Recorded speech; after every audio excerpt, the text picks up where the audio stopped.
Hello everyone, welcome back to Shah knowledge bank YouTube channel. स्वागत है आपका एक बार फिर से Shah knowledge bank YouTube channel पर। आज हम लोग इस वीडियो सेशन में आपका डिटेल्ड डिस्कशन करने वाले हैं जो हमारा 18 नवंबर को हम लोगों ने एक ऑफलाइन मॉक टेस्ट कंडक्ट करवाया था। ठीक है, नेक्स्ट आपका 22 नवंबर को होगा, उसके बाद आपका 24 नवंबर को मॉक टेस्ट देखने को मिलेगा। तीन हम लोग ऑफलाइन में full length mock test conduct करवा रहे हैं।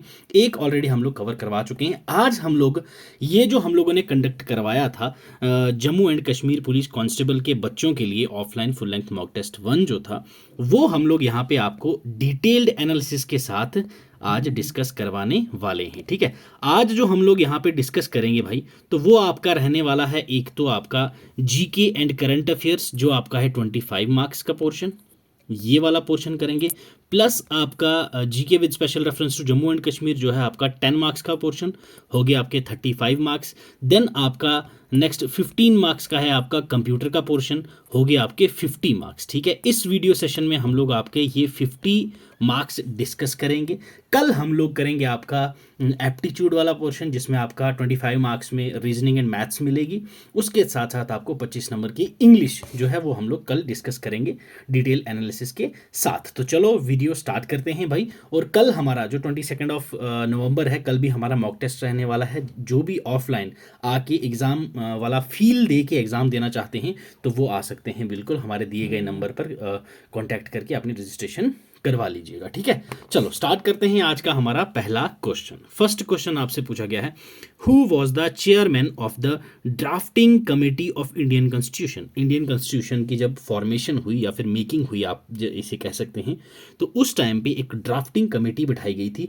उसके चेयरमैन कौन थे ये आपसे पूछा गया है। क्या वो डॉक्टर राजेंद्र प्रसाद जी थे, क्या वो बी आर अम्बेडकर जी थे, या फिर सरदार वल्लभ भाई पटेल थे, या फिर जवाहरलाल नेहरू थे। देखो, चारों की चारों प्रोमिनेंट अपनी पर्सनैलिटीज़ हैं। ठीक है, सारे सभी के बारे में आपको पता होना चाहिए। देखिए जी, अब राजेंद्र प्रसाद की अगर मैं बात करूं, जब हमारी कॉन्स्टिट्यूंट असेंबली बैठी तो उन्होंने जब मीटिंग की थी 11 दिसंबर 1946 को, तो इनको चुना था as a president.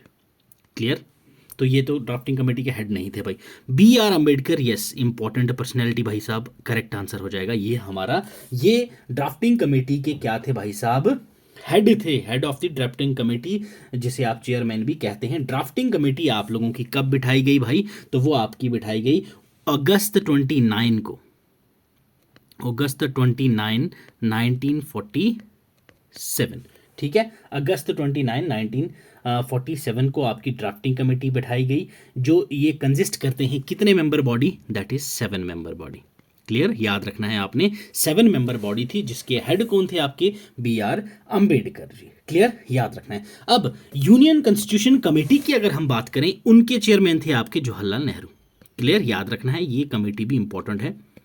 Union constitution committee, union constitution committee की अगर बात करूं मैं आपसे, तो उनके हेड थे आपके पास कौन, जवाहरलाल नेहरू जी। ठीक है, राजेंद्र प्रसाद जी आपके स्टीयरिंग कमेटी के चेयरमैन थे, ये भी आपको याद रखना है। यूनियन पावर्स कमेटी, ये भी आपको याद रखना है, इसके भी जवाहरलाल नेहरू जी थे। ठीक है, नेक्स्ट अगर मैं बात करूं सरदार पटेल जी की, तो वो आपकी जो प्रोविंशियल कॉन्स्टिट्यूशन कमेटी थी उसके जो हेड थे आपके, वो कौन थे भाई, दैट इज जवाहरलाल नेहरू जी थे अगेन। क्लियर, याद रखना है आपके ने, तो इसका आंसर हो जाएगा आपका B, that is B R Ambedkar.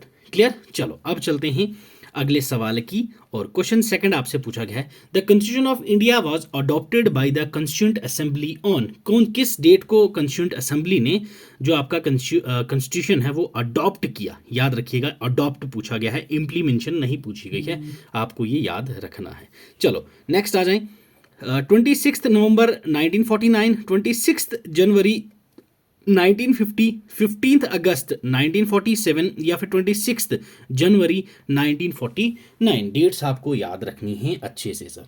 तो कौन सी थी वो डेट जिस डेट को हम लोगों ने कॉन्स्टिट्यूंट असेंबली को अडॉप्ट किया था। यस, कॉन्स्टिट्यूंट असेंबली की बात की गई है यहाँ पे, तो नवंबर 26। ठीक है भैया, ऑप्शन ए हो जाएगा आपका करेक्ट आंसर, 26 नवंबर 1949 हो जाएगा आपका करेक्ट आंसर। ठीक है, चलो अब चलते हैं अगले सवाल की तरफ।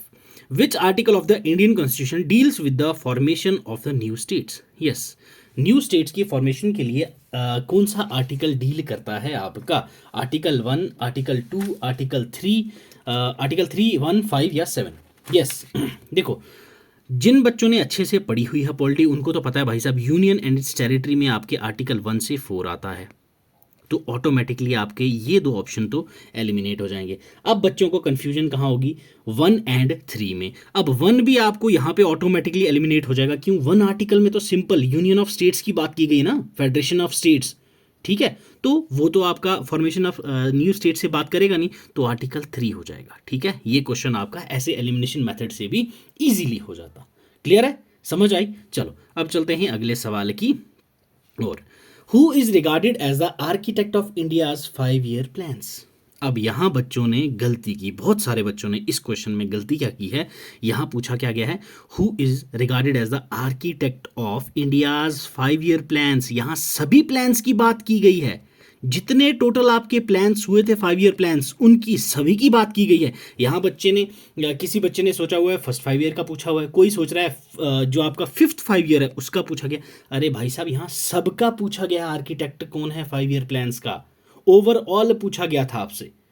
तो सिंपल था भाई, जवाहरलाल नेहरू जी। ऑप्शन ए है आपका करेक्ट आंसर। क्लियर? चलो नेक्स्ट आ जाए question 5th। Which body replace the planning commission of India? Planning commission of India की जो बॉडी है वो किस बॉडी ने रिप्लेस की थी? यस, फाइनेंस कमीशन ने, ये तो आज भी है, रिप्लेस कैसे करेगी? नीति आयोग ने, ओके जी। आरबीआई, ये तो आज भी है भाई साहब, ठीक है। इकोनॉमिक एडवाइजरी काउंसिल, बिल्कुल है। तो नीति आयोग, ठीक है भाई, नीति आयोग ने रिप्लेस किया था आपका किसको? प्लानिंग कमीशन ऑफ इंडिया को। प्लानिंग कमीशन हमने सेट की थी कब भाई? 1950 में। ये हम लोगों ने किसके लिए बनाए थे? 5 ईयर प्लान सेटअप करने के लिए। तो इसको जो रिप्लेस किया नीति आयोग ने, ठीक है भाई साहब। 15 अगस्त 2014 को ये अनाउंस किया जाता है और 1 जनवरी 2015 से ये आपका काम में आना शुरू हो जाता है, that is NITI Aayog. Clear? चलें आ जाओ अगले सवाल पर। Who presided over the Surat session of the Indian national Congress? Indian national Congress का जो सूरत सेशन हुआ, ये किसने प्रिजाइड किया? आपसे ये पूछा गया है। यस, क्या वो दादा भाई नौरोजी ने किया था, गोपाल कृष्ण गोखले जी ने किया, रास बिहारी घोष ने किया, या फिर एस.एन. बनर्जी ने किया? यस, 1907 में हुआ आपका कौन सा? सूरत वाला सेशन। पहले तो आपको साल पता होना चाहिए, कब हुआ सर? 1907 में हुआ सर। और इसमें मेन चीज़ क्या हुई? सूरत स्प्लिट हुई सर। अब ये सूरत स्प्लिट क्या चीज़ है? सभी को पता है, मॉडरेट एंड एक्सट्रीमिस्ट यहाँ पे जो थे वो अलग हो गए थे। क्लियर है? मॉडरेट्स एंड एक्सट्रीमिस्ट जो हैं वो आपके अलग हो गए सूरत स्प्लिट के टाइम पे। 1907 में होता है। रास बिहारी घोष जी इसको करते हैं प्रिजाइड। कहाँ पे होता है ये सेशन? सूरत के अंदर, दैट्स वाई सूरत सेशन तो इसका नाम था। आईएनसी, ठीक है। अब आईएनसी की बात करूँ, आईएनसी की फॉर्मेशन कब हुई? सभी को पता होगा सर, 1885 के अंदर। क्लियर? पहला सेशन जो हुआ किसने प्रिजाइड करा? 1885 में ही, तो वो करा उमेश चंद्र बनर्जी जी ने। कहाँ हुआ? बॉम्बे में हुआ। 86 जो आपका सेकंड हुआ, कहाँ हुआ? कलकत्ता में। किसने किया प्रिजाइड? दादा भाई नौरोजी ने किया। थर्ड कहाँ हुआ सर? मद्रास में। इंपॉर्टेंट क्यों हो जाता है ये? फर्स्ट मुस्लिम प्रेसिडेंट आईएनसी के थे इसमें। कौन? बदरुद्दीन तैयब जी। क्लियर है? फर्स्ट क्रिश्चियन पूछा जाए तो वो 88 में इलाहाबाद में जो आपका आईएनसी का सेशन हुआ, जॉर्ज यूल जी ने उसको प्रिजाइड किया। ठीक है, ऑप्शन सी हो जाएगा इसका आपका करेक्ट आंसर। चले अब आ जाओ अगले सवाल की तरफ sir. A Khilafat committee was formed under the leadership of Mohammad Ali dash Maulana Azad and Hasrat Mohani to organise countrywide agitation. Yes, अभी खिलाफत कमेटी की बात की गई कि इन बंदों के लीडरशिप में ये क्या की गई भाई साहब? फॉर्म की गई।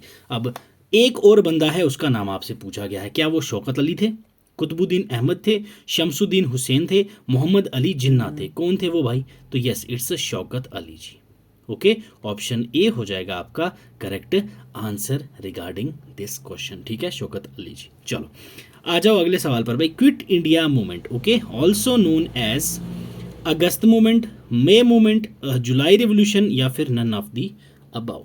यस, क्विट इंडिया मूवमेंट, ये क्विट इंडिया मूवमेंट को हम लोग अगस्त मूवमेंट भी कहते हैं। ठीक है भाई, याद रखना है, quit India movement is also known as August movement. Easy question था। चले अगला देखो, बहुत ही इजी प्यारा वाला क्वेश्चन था, मैक्सिमम बच्चों ने इसको सही किया हुआ था, कुछ ही बच्चे थे जिन्होंने इसको गलत किया था। क्वेश्चन 9 आपसे पूछा गया था, which state has launched India's first government owned OTT over the top platform that is C space. C space नाम का एक ओटीटी प्लेटफॉर्म था। अब ओटीटी प्लेटफॉर्म कौन से होते हैं, जैसे आपका नेटफ्लिक्स हो गया, अमेजन प्राइम हो गया, ये सभी आपके क्या होते हैं, ओटीटी प्लेटफॉर्म्स होते हैं। तो एक सी स्पेस नाम से एक और पहला गवर्नमेंट ओन्ड है, ये क्या गवर्नमेंट ओन्ड एक ओटीटी प्लेटफॉर्म है सी स्पेस। तो ये कौन सी सरकार ने लॉन्च किया, क्या बिहार ने किया, केरला ने किया, महाराष्ट्र ने किया या गुजरात ने किया? तो yes, it's Kerala. Okay, Kerala की सरकार ने किया था आपका सी स्पेस। ठीक है, चलो, which state has longest coast line?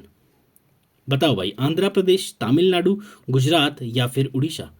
कौन सी स्टेट की यहाँ पे आपको लॉन्गेस्ट कोस्ट लाइन देखने को मिलती है? तो yes, it's option C, that is Gujarat. Gujarat की आपको सबसे लंबी कोस्ट लाइन देखने को मिलती है। Yes, where is Tehri hydroelectric project located? Tehri hydroelectric project जो है वो कहाँ पे है आपका, ये पूछा। क्या वो तेलंगाना में है? बिल्कुल नहीं। उत्तराखंड भागीरथी रिवर के ऊपर है, आंध्र प्रदेश पेन्नार में है, या उत्तर प्रदेश सोन में है? तो ये आपको उत्तराखंड में टेहरी डैम के ऊपर देखने को मिलती है। ठीक है भाई। Where is Sambhar lake? अब सांबर लेक कहाँ पे लोकेटेड है? बहुत ही इजी क्वेश्चन है भाई आपका ये। तो ये आपको राजस्थान में देखने को मिलता है। ठीक है, राजस्थान। ठीक है, नेक्स्ट आए, विच soil is found in the Deccan plateau? Deccan plateau में आपकी कौन सी प्रकार की सॉइल देखने को मिलती है? क्या red soil, laterite soil, black soil या फिर mountain soil? Yes, Deccan plateau में आपको ब्लैक सॉइल देखने को मिलती है सर। ओके, ऑप्शन सी हो जाएगा आपका correct answer for question 13। Okay, चलो, which is the busiest sea route in the world? Busiest sea route दुनिया का कौन सा है, ये आपसे पूछा गया। क्या वो नॉर्थ अटलांटिक ओशियन है, स्विस कैनाल है, गुड होप मार्ग है या फिर पनामा कनाल है? तो yes, it's option A, north Atlantic ocean जो है ये सबसे बिजिएस्ट सी रूट है आपकी पूरी दुनिया का। Clear sir. Who has been chosen as India's chef de mission for 2024 Olympics? 2024 के ओलंपिक्स के लिए शेफ डी मिशन किसको चुने गए हैं, ये आपसे पूछा गया है। तो वो आपके कौन थे भाई? Gagan Narang. Okay, option A हो जाएगा आपका करेक्ट आंसर। गगन नारंग जी को चुना गया है 2024 ओलंपिक्स के लिए, जो शेफ डी मिशन जो हो चुका है ऑलरेडी। तो पहले मैरी कॉम थे, इनको इन्होंने रिप्लेस किया था सर। ठीक है, नेक्स्ट आ जाए क्वेश्चन 16।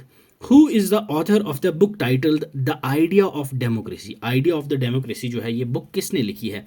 अमिताभ घोष ने, सैम पित्रोड़ा ने, या फिर आपके पास है सलमान रश्दी या अरविंद हडीगा? यस, किसने लिखी है आपकी book? That is the idea of democracy. Yes, the idea of democracy के ऑथर हैं आपके Sam Pitroda. Okay, option B हो जाएगा आपका correct for this particular question. आ जाए क्वेश्चन 17 के ऊपर sir. Who has been appointed as additional director general that is ADG of ITBP Indo Tibetan border police? क्या वो अनीश दयाल सिंह जी हैं, सुजोय लाल थसौन हैं, विनीत मैकेर्ती हैं या फिर संजीव रैना जी? तो यस, आईटीबीपी के एडीजी अपॉइंट हाल ही में किए गए कौन सर? संजीव रैना जी। ओके, संजीव रैना जी। क्लियर, चलो, स्टडी ऑफ बोन्स। यस, आपका जनरल साइंस का question. Under which branch of science? Study of bones कौन सी ब्रांच के अंदर आपकी स्टडी होता है? क्या वो ऑस्टियोलॉजी के अंदर होता है, ओरोलॉजी के अंदर होता है, सेरोलॉजी के अंदर होता है या जियोलॉजी के अंदर होता है? तो yes, it's option A, osteology के अंडर आपको स्टडी ऑफ बोन्स देखने को मिलती है। ठीक है सर, चलो, the most abundant element found in human body? Human body के अंदर मोस्ट अबेंडेंट एलिमेंट कौन सा है? अब हमेशा याद रखना, जो ऑप्शन दिए हैं उनमें से आपको देखना है। अब आप बोलो सर इसमें तो ये ऑप्शन ही नहीं है जो सबसे अबेंडेंट पाया जाता है, वो नहीं, आपने कंफ्यूज नहीं होना है। ये चार हैं, इन चारों में आपने देखना है अबेंडेंट कौन सा एलिमेंट ह्यूमन बॉडी में पाया जाता है, तो वो आपका ऑक्सीजन है। क्लियर है, ऑक्सीजन, ऑप्शन सी हो जाएगा आपका करेक्ट आंसर। नेक्स्ट क्वेश्चन 20 देखिए। Tenge is the currency of which of the following country? Yes, tenge, अभी टेंगे, उसके बाद अभी मोदी जी 56, ठीक है, 56 ईयर्स के बाद गुयाना में गए हैं। कहाँ पे? गुयाना में गए हैं। तो ये कंट्री अब काफ़ी इंपॉर्टेंट हो जाती है, इसकी भी करेंसी आपको पता होनी चाहिए। तो इसकी करेंसी क्या है गुयाना की? That is Guyanese dollar. Okay, Guyanese dollar, ये भी आपने याद रखना है, करेंसी ऑफ गुयाना। ठीक है, अब बताओ टेंगे कौन सी कंट्री की यहाँ पे आपको करेंसी देखने को मिलती है? कजाकिस्तान, सीरिया, इराक या फिर ईरान? तो तो yes, it's option A, Kazakhstan की जो करेंसी है वो आपको टेंगे देखने को मिलती है। ठीक है सर, चलें आओ क्वेश्चन 21 के ऊपर। Recently, which of the following has become the first union territory to implement PM Vishwakarma योजना? ठीक है, पहली ऐसी यूनियन टेरिटरी बनी है जिसने PM विश्वकर्मा योजना जो है इम्प्लीमेंशन में लाई है। तो क्या वो पुडुचेरी है, लद्दाख है, जम्मू एंड कश्मीर है या फिर चंडीगढ़ है? तो यस, ये जो आपका खिताब है हमारे प्यारे जम्मू एंड कश्मीर ने जीता है भाई साहब। ये पहली ऐसी यूनियन टेरिटरी है जिसने PM विश्वकर्मा योजना को इम्प्लीमेंट करा। ठीक है, चलो।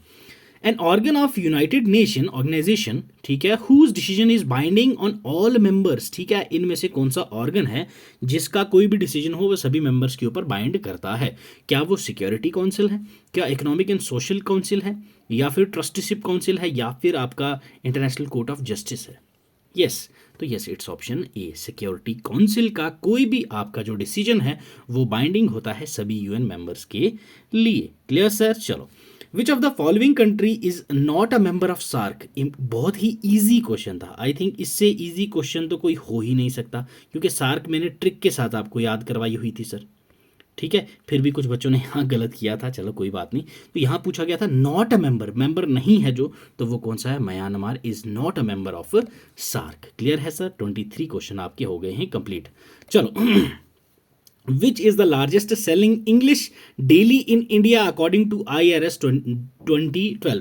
2012 की IRS रिपोर्ट के अकॉर्डिंग इंडिया में सबसे लार्जेस्ट सेलिंग इंग्लिश डेली कौन सा है, ये आपसे पूछा गया है सर। तो बताएं, Times of India, the Hindu, Economic Times या फिर Hindustan times?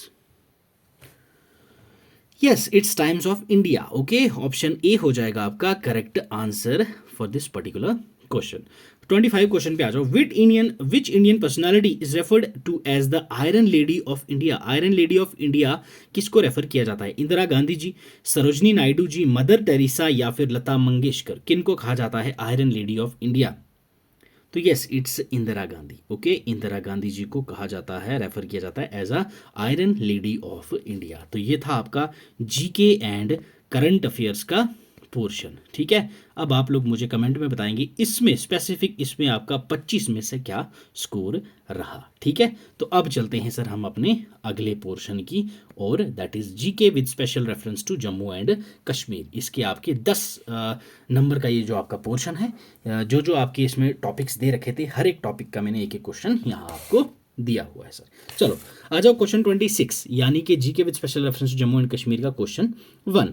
Recently which of the following security forces has launch the grievance redressal portal? आवाम से आवाम के लिए, आवाम से आवाम के लिए ये ग्रीवेंस रिड्रेसल पोर्टल है। ये कौन सी सिक्योरिटी फोर्स ने अभी हाल ही में लॉन्च किया था भाई? क्या वो BSF ने किया था, उत्तर प्रदेश पुलिस ने किया, जम्मू एंड कश्मीर पुलिस ने किया, या फिर इंडियन आर्मी ने किया? तो भाई ये हमारे जम्मू एंड कश्मीर की पुलिस ने किया था। इंपॉर्टेंट क्वेश्चन है, ये आपको याद होना चाहिए, अवाम से अवाम के लिए। ठीक है, चलो नेक्स्ट क्वेश्चन आ जाए। Recently who among the following has won Leon Masters chess championship for the 10th time? 10th time लगातार लियोन मास्टर्स चेस चैंपियनशिप किसने जीता है? अर्जुन एरिगेसी ने, विश्वनाथन आनंद जी ने, जैम सेंतोस लातास ने, या वेसेलिन तोपोलोव ने? तो yes, it's Viswanathan Anand. Clear, option B. ये तो बड़ा इजी क्वेश्चन था। चलें आ जाओ सर क्वेश्चन 28 पे। What does right to information mean? Right to information का आपसे मतलब पूछा गया है, क्या मतलब है आपके राइट टू इंफॉर्मेशन का? इंस्पेक्ट वर्क्स, डॉक्यूमेंट्स, रिकॉर्ड्स, क्या RTI के अंदर ये चीज़ होती है? Okay, option B take notes, ठीक है, extract and certified copies of documents और records. Okay sir, take certified samples of material, क्या ये सभी चीज़ें आपको RTI के अंदर देखने को मिलती हैं? तो बिल्कुल मिलती हैं सर। तो दैट्स वाई आपका ऑप्शन डी हो जाएगा correct answer, all of the above. आप इंस्पेक्ट कर सकते हैं वर्क को, डॉक्यूमेंट्स को और रिकॉर्ड्स को, RTI के थ्रू आप पूछ सकते हैं, बिल्कुल नोट्स ले सकते हैं, RTI जो आपने मंगाई है उससे एक्सट्रैक्ट कर सकते हैं, सर्टिफाइड कॉपीज उस डॉक्यूमेंट की ले सकते हैं, रिकॉर्ड्स की ले सकते हैं, बिल्कुल। तो ये जो है एक सर्टिफाइड सैंपल मटेरियल आप वहाँ से कलेक्ट कर सकते हो। यस, ये आपकी सेकेंडरी डेटा होता है। ठीक है, RTI जो है ये आपका सेकेंडरी डेटा होता है, क्योंकि कलेक्ट तो किसी और ने कर रखा है, आप सिर्फ उसको वहां से यूज कर रहे हो, इस्तेमाल में ले रहे हो, तो दैट्स वाई आपका ऑप्शन डी हो जाएगा correct answer all of the above regarding RTI। Clear sir? चलो, who is known as the father of Dogri? Father of Dogri किनको कहा जाता है? पंडित शिव कुमार शर्मा जी को, विजेंद्र नाथ कोल जी को, दीनू भाई पंत जी को, या रामनाथ शास्त्री जी को? तो फादर ऑफ डोगरी हम लोग किसको कहते हैं सर? तो yes, it's option D, Ramnath Shastri. Clear? Ramnath Shastri ji. चलें, आ जाएं क्वेश्चन 30 पे। Which organization played a significant role in mediating the Indus water treaty? Important question है भाई। कौन सी यहाँ पे ऑर्गेनाइजेशन है जो एक इंपॉर्टेंट रोल प्ले करती है? किसमें? मीडिएट करने में। किस चीज को sir? It's Indus water treaty. तो ये तो आपका, ये आप समझ लो भाई साहब, एक क्वेश्चन इस टॉपिक में आपको 101% आएगा ही आएगा। तो ये कौन सी बॉडी थी? क्या वो UN थी, WHO थी, वर्ल्ड बैंक थी, या फिर IMF थी? यस। तो पहली चीज आपको इंडस वाटर ट्रीटी के बारे में ये पता होना चाहिए कि भाई ये एक एग्रीमेंट है। क्या? वाटर डिस्ट्रीब्यूशन एग्रीमेंट है। किस किस के बीच में? इंडिया एंड पाकिस्तान के बीच में सर, इंडिया एंड पाकिस्तान के बीच में। इंडस वाटर जो आपका ट्रीटी है वो इंडस रिवर में आता है, जिसमें 3 रिवर्स जो हैं आपकी इंडिया में पानी डिस्ट्रीब्यूट करती हैं और 3 जो हैं आपकी पाकिस्तान में डिस्ट्रीब्यूट करेंगे। इंडस वाटर ट्रीटी हमारी हुई कब थी सर? 19 सितंबर को 1960 को। क्लियर? 19 सितंबर 1960 को ये हुई। किसकी मदद से हुई? तो वो आपकी इंटरमीडिएटिंग जो बॉडी थी वो थी आपकी वर्ल्ड बैंक। तो ये आपने याद रखना है सर। ठीक है, ये कौन थे? ये वर्ल्ड बैंक की वजह से हुई। और ये साइन किसने किया था? आपने इंडिया के PM जवाहरलाल नेहरू जी थे और प्रेसिडेंट ऑफ पाकिस्तान अयूब खान थे। वर्ल्ड बैंक की मदद से ये इन्होंने किया था। क्लियर है? याद रखना, आपने ये याद रखना है सर। क्लियर? चलो अब चलते हैं अगले सवाल की और। Question 31, who establish the Dogra rule in Jammu? Dogra rule Jammu में किसने एस्टेब्लिश किया? ये आपसे सर पूछा गया है। क्या करण सिंह जी ने किया, हरि सिंह ने किया, गुलाब सिंह ने किया, या फिर रंजीत सिंह ने किया? तो डोगरा रूल आपका गुलाब सिंह जी ने एस्टेब्लिश किया। किसने किया? गुलाब सिंह जी ने। ये ब्रिटिशर से इन्होंने खरीदा था भाई कश्मीर, जिसको आप लोग सेल ऑफ कश्मीर भी कहते हो। ठीक है, मार्च 1846 में। क्लियर? ये भी आपको पता होना चाहिए। नेक्स्ट आ जाओ, Chashmashahi garden in Kashmir was built in year? Chashmashahi garden कौन से साल में आपका बना? क्या वो 1407 AD में बना, 1560 AD में बना, 1632 AD में बना, या फिर 1700 AD में बना? यस, तो ये आपका बना सर 1632 AD में। क्लियर है? ऑप्शन सी हो जाएगा आपका correct for this particular question. Next question पे आ जाओ, in which year Maharaja Gulab Singh finally acquired Kashmir? Yes भाई, अभी मैंने आपको ऊपर बता दिया है, इसका आंसर अभी मैंने ऊपर आपको बता दिया है। तो नवंबर 1919 AD में, अक्टूबर 1940 AD में, मार्च 1846 AD में, मार्च 1920 AD में। यस, तो 1920 में तो ब्रिटिशर्स आ गए थे, गुलाब सिंह जी का तो नाम ही नहीं था। तो यस, इट्स मार्च 1846। ठीक है, ऑप्शन सी हो जाएगा आपका करेक्ट आंसर। ठीक है सर, चलो आ जाओ। उड़ी dam is located on which river in Jammu and Kashmir? उड़ी डैम आपकी कौन सी रिवर में आपके पड़ती है? ये आपसे पूछा गया है भाई। क्या वो बिहास में है, चेनाब में है, रावी में है, या फिर झेलम पे है? उड़ी डैम, देखो उड़ी डैम आपकी कहाँ पड़ती है sir? That is in north Kashmir. ठीक है, नॉर्थ कश्मीर में आपको देखने को मिलती है। अगर देखा जाए तो सिंपली कश्मीर डिवीजन में। ठीक है, कश्मीर डिवीजन में आपका बिहास फॉल करता है? नहीं। चेनाब करता है? नहीं। रावी करता है? नहीं। तो पहले ही 3 तो गलत हो गए, एलिमिनेट कर दो ना। ऑप्शन डी झेलम बचा, दैट्स इट, सिंपल। चलो आ जाओ क्वेश्चन 35 पे। विच of the following is an example of kharif crop of Jammu and Kashmir? इनमें से कौन सी खारिफ क्रॉप आपको देखने को मिलती है? ये आपसे पूछा गया है सर। क्या वो मस्टर्ड है, मस्टर्ड खारिफ क्रॉप है, या फिर राबी है? आप बताओ मुझे। ग्राउंड नट खारिफ क्रॉप है या राबी है? लिनसीड खारिफ क्रॉप है या राबी है? पीज ये खारिफ क्रॉप है या रॉबी है? ये आपसे पूछा गया है सर। तो यहाँ पूछा गया है आपसे खारिफ क्रॉप के बारे में, तो it's ground nut. Okay sir, ground nut जो है ये आपका क्या है? एक खारिफ क्रॉप है। ओके बाकी जो सारे ऑप्शन हैं ये आपके क्या हैं, राबी क्रॉप्स देखने को मिलती हैं। तो ये हमारा हो गया भाई GK with special reference to J&K। ठीक है, तो ये आपका 10 नंबर का है सिलेबस में। तो 10 में से आपने इसमें कितना स्कोर किया ये भी आप स्पेसिफिकली मेंशन कर दीजिएगा। ये हो गया हमारे 35 क्वेश्चंस। ठीक है, आ जाओ अब अगले पोर्शन पे आपके सर, दैट इज कंप्यूटर। ठीक है, कंप्यूटर का जो आपका है वो आपकी 15 मार्क्स का है। ठीक है, इसमें आपको बेसिक फंडामेंटल्स पता होना चाहिए, हार्डवेयर, सॉफ्टवेयर, उसके बाद एब्रीवेशंस, देन वायरस, एंटीवायरस, उसके बाद आपका जो है लास्ट में आपके पास वेब ब्राउजर्स हैं, वेब सिक्योरिटी क्या है, कंप्यूटर सिक्योरिटी के पोर्शन है। बस इजी सा कंप्यूटर है आपका, कोई इसमें टफ नहीं दे रखा है। पहला क्वेश्चन आपसे पूछा गया है, basic architecture of computer was developed by. Basic architecture जो कंप्यूटर का है वो किसने डेवलप किया था, ये आपसे पूछा गया है। जॉन वॉन न्यूमैन ने, चार्ल्स बेबेज ने, ब्लेज पास्कल ने, या फिर गॉर्डन मूरे ने। यस, किसने किया आपका ये बेसिक आर्किटेक्चर कंप्यूटर का डेवलप, तो वो कौन थे भाई, जॉन वॉन न्यूमैन। क्लियर है भाई, जॉन वॉन न्यूमैन ने किया आपका ये कंप्यूटर। अब आपको पता होना चाहिए हमारी फर्स्ट प्रोग्रामर कौन थी।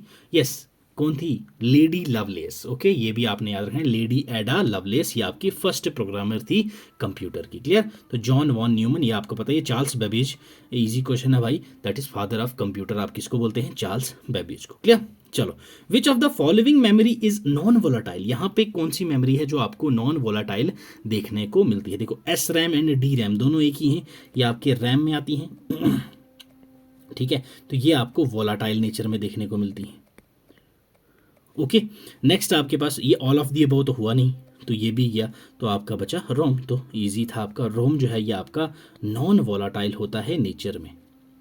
ठीक है, नॉन वोलाटाइल इन नेचर। ठीक है, मेमोरी हम लोगों ने बड़े प्यार से पढ़ी थी, कितने प्रकार में हम लोगों ने देखी थी भाई, एक प्राइमरी में, ठीक है, सेकेंडरी, देन थर्ड हम लोगों ने कैश मेमोरी की बात की थी। ठीक है, क्लियर। चलो अब चलते हैं अगले सवाल की और सर, क्वेश्चन 38 पे आ जाओ। Which is not an application software. इनमें से कौन सा एप्लीकेशन सॉफ्टवेयर नहीं है। ओके, नहीं पूछा, याद रखिएगा। विंडोज एनटी, तो बिल्कुल सर ये ही आंसर आपका सही है। ये एप्लीकेशन सॉफ्टवेयर नहीं, ये एक सिस्टम सॉफ्टवेयर है। क्लियर सर, ये एक सिस्टम पेज मेकर, यस, ये आपका एप्लीकेशन सॉफ्टवेयर है। Windows XP application software, Photoshop application software. तो नॉट पूछा गया था, तो आपका विंडोज एनटी करेक्ट हो जाएगा सर। क्लियर, चलो अब control plus right arrow is used to. Control और राइट एरो आप लोग किसके लिए यूज करते हो, जब आप लोगों ने कर्सर को मूव करना हो एक वर्ड राइट, जब आप लोगों ने कर्सर को मूव करना हो लाइन की एंड पे, या फिर जब आप लोगों को कर्सर को मूव करना हो एंड ऑफ द डॉक्यूमेंट पे, या फिर आप लोगों ने जब कर्सर को मूव करना हो एक पैराग्राफ डाउन। तो कौन सा हो जाएगा correct answer, control right arrow. तो ये आपका है सर राइट पे। ठीक है भाई, एक वर्ड राइट पे जब आप लोग कर्सर को मूव करते हो तो आप तब शॉर्टकट यूज करते हैं कंट्रोल प्लस राइट एरो। ठीक है, 39th क्वेश्चन ऑप्शन ए हो जाएगा आपका करेक्ट आंसर। ठीक है सर, चलो अब आ जाए क्वेश्चन 40 के ऊपर। Portrait and landscape are. Portrait and landscape आपके पास क्या है, ये क्या पेज ओरिएंटेशन है, पेपर साइज है, पेज लेआउट है, या फिर ये सभी के सभी आपके पास देखने को मिलता है। Portrait and landscape, portrait and landscape जो है ये आपकी पेज की ओरिएंटेशन देखने को मिलती है सर। तो दैट्स वाई आपका ऑप्शन ए हो जाएगा करेक्ट आंसर। ठीक है, पेज ओरिएंटेशन।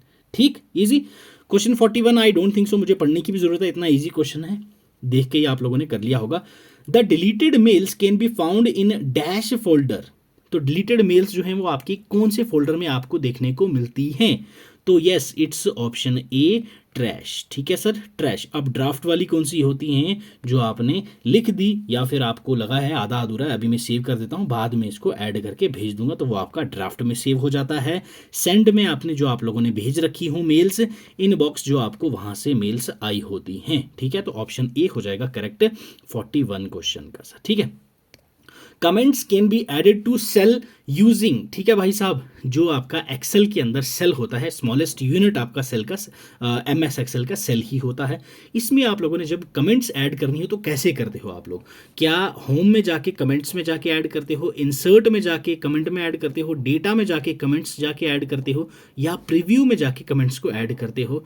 तो यस, जब भी आप MS एक्सेल यूज़ करते हैं, जब आपको सेल्स के अंदर कमेंट्स ऐड करना हो तो वो आप रिव्यू में जाके कमेंट्स में जाके ऐड करते हैं। तो ऑप्शन डी हो जाएगा आपका करेक्ट आंसर। ठीक है sir. Direct action virus is also known as, direct action virus आप लोग किसको कहते हैं? Non resident virus, boot sector virus, polymorphic virus, multipartite virus. Yes, किसको कहते हैं सर आप डायरेक्ट एक्शन वायरस? तो इट्स नॉन रेजिडेंट वायरस। क्या है सर? Non resident virus. ये आपके सिस्टम में इंटर करता है, अपना डायरेक्टली एक्शन करता है और एग्जीक्यूट करके काम खत्म कर देता है। बूट सेक्टर वायरस कौन सा होता है सर? बूट सेक्टर वायरस आपके सिस्टम के बूटिंग के टाइम में आपके सिस्टम में ये वायरस इंसर्ट होता है। और इंडिया में जो पहला बूट सेक्टर वायरस आया था वो कौन सा था? Yes, it's brain. Clear? Yes, virus का नाम है ये ब्रेन। तो ये किसने लाया था? 2 पाकिस्तान के भाई थे, उन्होंने ये भेजा था भाई साहब इंडिया में बूट सेक्टर वायरस। नेक्स्ट आपका पॉलीमॉर्फिक वायरस। पॉलीमॉर्फिक वायरस जो है ये आपका काफ़ी टफ होता है ढूंढने में। पॉली का मतलब होता है मैनी, मॉर्फिक का मतलब होता है चेंज करना। तो ये जो वायरस होता है ये अपनी शक्ल चेंज कर लेता है भाई साहब। ठीक है, दैट्स वाई इसका नाम ही पॉलीमार्फिक है। तो ये आपका चेंज कर देता है खुद को। मल्टीपार्टाइट, ये आपकी बूट सेक्टर और नॉन रेजिडेंट वायरस दोनों का कॉम्बिनेशन होता है, बड़ा ही खतरनाक होता है और आप इसको ढूंढ नहीं सकते, बहुत कम्प्लेक्स होता है ये एक। ये भी आपको याद रखना है regarding multipartite virus. Direct action virus, non resident virus को हम लोग कहते हैं। ठीक है, चलें। Which of the following is not a type of computer virus? Yes, इनमें से कौन सा कंप्यूटर वायरस नहीं होता? क्या बूट सेक्टर वायरस बिल्कुल वायरस है? पॉलीमॉर्फिक वायरस अभी देखा वायरस है। ट्रोजन हॉर्स, इसकी बात हमने शायद नहीं की सर, है ना? डायरेक्ट एक्शन वायरस बिल्कुल वायरस है, जिसको आप लोग नॉन रेजिडेंट वायरस भी कहते हैं। तो आपका ट्रोजन हॉर्स हो जाएगा यहाँ पे करेक्ट आंसर। ये एक मालवेयर है, ना कि आपका वायरस है। ठीक है, क्लियर? चलो अब आ जाओ 45 क्वेश्चन पे। Which type of virus is explicitly designed to hide itself from detection by antivirus software? कौन सा होता है भाई जो अपने आप को छुपा लेता है, ऐसे छुपाता है एंटी वायरस सॉफ्टवेयर भी उसको डिटेक्ट नहीं कर पाता? क्या वो पॉलीमॉर्फिक वायरस है, वॉर्म है, स्टेल्थ वायरस है, या फिर माइक्रो वायरस है? यस, तो भाई वो आपका स्टेल्थ वायरस आपको देखने को मिलता है। ये ऐसा वायरस होता है जो खुद को सिस्टम के अंदर हाइड कर लेता है इस तरीके से कि वो आपको एंटीवायरस भी ढूंढ नहीं पाता है। ठीक है सर, चलो आ जाएं अगले सवाल पर, that is 46। Which of the following is an input device of a computer? Computer की इनपुट डिवाइस इनमें से कौन सी है? Speaker output device, printer output device, scanner, yes it's our input device, monitor output device. ठीक है, तो यहां पे इनपुट डिवाइस पूछा है तो ये आपका स्कैनर हो जाएगा सर। क्लियर? चलो आ जाओ क्वेश्चन 47 के ऊपर। In field of computing what does VGA stand for? VGA किसके लिए स्टैंड करता है ये आपसे पूछा गया है। Visual graphics array, visual graphics array के लिए स्टैंड करता है, वीडियो ग्राफिक्स एरे के लिए स्टैंड करता है, वीडियो ग्राफिक्स ऑडियो के लिए स्टैंड करता है, विजुअल ग्राफिक्स ऑडियो के लिए स्टैंड करता है। तो yes it's option B, VGA stands for video graphics array. Clear है? इजी क्वेश्चन था सर। चलो, in context of computer worm is an acronym of, worm जो है इसकी एक्रोनियम आपको बतानी है। क्या ये write once read many, wireless operating read module, word optical recognition malware, word on RAM memory? Yes, worm stands for write once and read many, worm. Okay, चलो question 49। Control plus shift plus alt, ठीक है, ये 3 जो आपको keys देखने को मिलती हैं कीबोर्ड के अंदर, इन कीज को हम लोग क्या कहते हैं? यस, क्या ये एडजस्टमेंट कीज होती हैं, मॉडिफायर कीज होती हैं, फंक्शन कीज होती हैं, या फिर अल्फा न्यूमेरिक कीज होती हैं? तो भाई कंट्रोल शिफ्ट ऑल्ट ये सभी आपके पास मॉडिफायर कीज होती हैं। कौन सी होती हैं? Modifier keys. ऑप्शन बी हो जाएगा करेक्ट आंसर। क्लियर है सर? याद रहेगा? चलो अब आ जाएं सर अगले सवाल के ऊपर, question 50। Super computer developed by Indian scientist, ठीक है भाई, सुपर कंप्यूटर इनमें से कौन सा है जो इंडियन साइंटिस्ट ने डेवलप करा है? यस, क्या वो परम है, क्या वो क्रे YMP है, या फिर कॉम्पैक्ट प्रेसरियो है, या फिर सुपर 30i है? कौन सा है ऐसा सुपर कंप्यूटर जो इंडियंस ने डेवलप किया सर? तो यस, इट्स ऑप्शन ए। कौन सा है? परम। ठीक है, परम इज द कंप्यूटर जो आपके इंडियंस ने डेवलप करा है। ठीक है सर, तो ये थे हमारे कितने 50 MCQs, कितने 50 MCQs हो गए हैं आपके, जिसमें हम लोगों ने जीके एंड करंट अफेयर्स का पोर्शन कवर करा, then GK with special reference to JNK cover करा, उसके बाद हम लोगों ने कंप्यूटर का पोर्शन कवर करा। ठीक है, 15 नंबर का कंप्यूटर, 10 नंबर का ये और 25 का ये, टोटल आपका हो गया 50 मार्क्स। ठीक है, अब आपके पेंडिंग बचे कौन कौन से सर? दैट इज आपका न्यूमेरिकल एंड रीजनिंग एबिलिटी, इसके आपके 25 मार्क्स के क्वेश्चन हैं। देन आपके पास नेक्स्ट आ जाएगा जनरल इंग्लिश, इसके भी आपके 25 मार्क्स के क्वेश्चन हैं। ये वीडियो हम आप लोगों को कल अवेलेबल मिल जाएगी हमारे यूट्यूब चैनल पर विद डिटेल्ड एनालिसिस, और आपकी मैथ्स और रीजनिंग की रिविजन भी हम लोग साथ साथ में करवा देंगे। जिन बच्चों का मैथ थोड़ा वीक है तो वो कल आप लोग पेन कॉपी लेके अच्छे से आ जाइएगा, तो क्वेश्चन अच्छे से सॉल्व करके आपको थोड़ी बहुत शॉर्ट ट्रिक्स भी साथ साथ में दे दी जाएंगी कि कैसे आपको एप्टीट्यूड को सॉल्व करना है सर। ठीक है, बाकी इंग्लिश को तो आपको पता है, मैंने पहले ही ऑलरेडी आपको सारा कुछ करवा रखा है, तो कल भी एक बार फिर से रिवाइज कर लेंगे हम लोग सारे के सारे पोर्शंस को। ठीक है, तो अभी लेता हूँ मैं आपसे अलविदा, मिलूंगा आपसे कल। ठीक है, मॉक टेस्ट जो आपका बचा है मैथ्स वाला पोर्शन एंड इंग्लिश वाला पोर्शन, 50 में से आपका कितना स्कोर रहा वो आप लोग मुझे कमेंट करके ज़रूर बताइएगा कि आप लोगों की कितनी रेंज चल रही है। ठीक है सर, तो आपसे मिलेंगे हम लोग कल, फिलहाल ऑफलाइन क्लास के अंदर। कल हमारा जो मॉक टेस्ट रहने वाला है सेकंड, और उसके बाद 24 को रहेगा थर्ड। अगर आप लोगों ने रजिस्टर कराना है तो ये दिए गए नंबर पे आप लोग हमें कॉल करके रजिस्टर करवा सकते हैं। ठीक है, तो चैनल पे नए हो तो सब्सक्राइब कर लीजिएगा, प्लस ऐसे ही आपको मॉक टेस्ट डेली मिलेंगे आपके 30 तक। ठीक है सर, 30 तक आपको डेली मॉक टेस्ट मिलेंगे, तो उसके लिए आप लोगों को जुड़ना पड़ेगा। और जितने भी हमारी आज तक क्लासेस हुई हैं या मॉक टेस्ट हुई हैं उनकी PPTs आपको हमारे टेलीग्राम चैनल पर मिल जाएगी, वहाँ से आप जाके डाउनलोड कर सकते हैं। ठीक है सर, वीडियो अच्छी लगी हो तो लाइक कर दीजिएगा, अच्छी ना लगी हो डिसलाइक करके कमेंट सेक्शन में फीडबैक ज़रूर से दीजिएगा। मिलता हूँ आपसे अगले सेशन में, तब तक आप अपना ख्याल रखिए, पढ़ते रहिए। God bless you, keep learning, keep sharing.